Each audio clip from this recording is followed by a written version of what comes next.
friends. Welcome to our second Advent or December video, chapter 16 and 17 in We Make the Road by Walking by Brian McLaren. Then these two chapters, we're going to talk about some pretty unusual characters in the story of Jesus.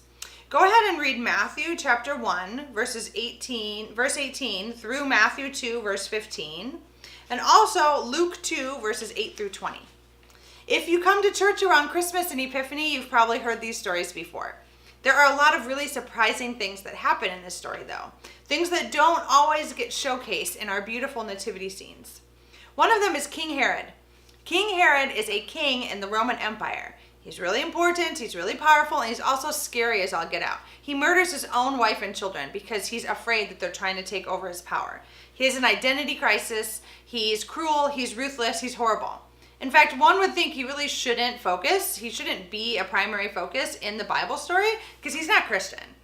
But the reason he's in this story is to show just how much hope and energy it took to be a God follower in Herod's empire. You see, Herod had all this power, and he was willing to kill all of the baby boys in one town just in case he managed to kill Jesus too. That's incredibly ruthless. To consider that God was coming into the world as a human in that kind of world, it's crazy. You see, the Bible story wants to tell us in Matthew that God is very different from human kings, that God is reflected more in the vulnerability of children than in the violence of grown men, more in the caring of mothers than in the cruelty of kings. It matters a lot to Matthew that we understand the reality of God. God exemplifies true, loving, mature parenthood, sacrificing oneself for one's children. And so every year during the Advent season, we remember these children who were martyrs. They died so that Jesus might live. Then in Luke chapter 2, we hear more about some surprising people.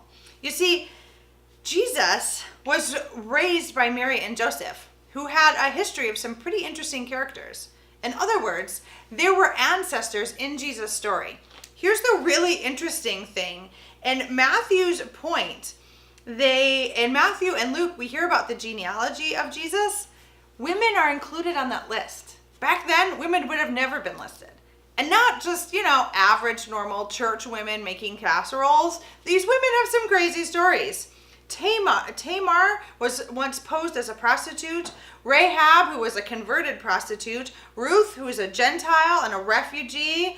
Then Bathsheba, who was raped by King David. And finally Mary, who is complete virgin, innocent, and then just has to carry baby Jesus.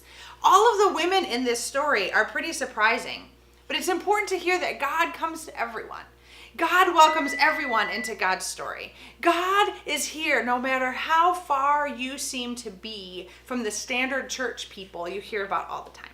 It doesn't matter who you are or where you're from. There's a place for you in God's story because God's birth, God's word, God's promise is for everyone. So in today's comments, we're going to share some stories. Who's a family member that's a little bit of a shady character, but you still put up with them every year, Christmas, Thanksgiving, maybe even their birthday, because you want them to be part of the family. Imagine that on an even grander scale. That's how big God's love is for us. Happy Advent and Merry Christmas, friends.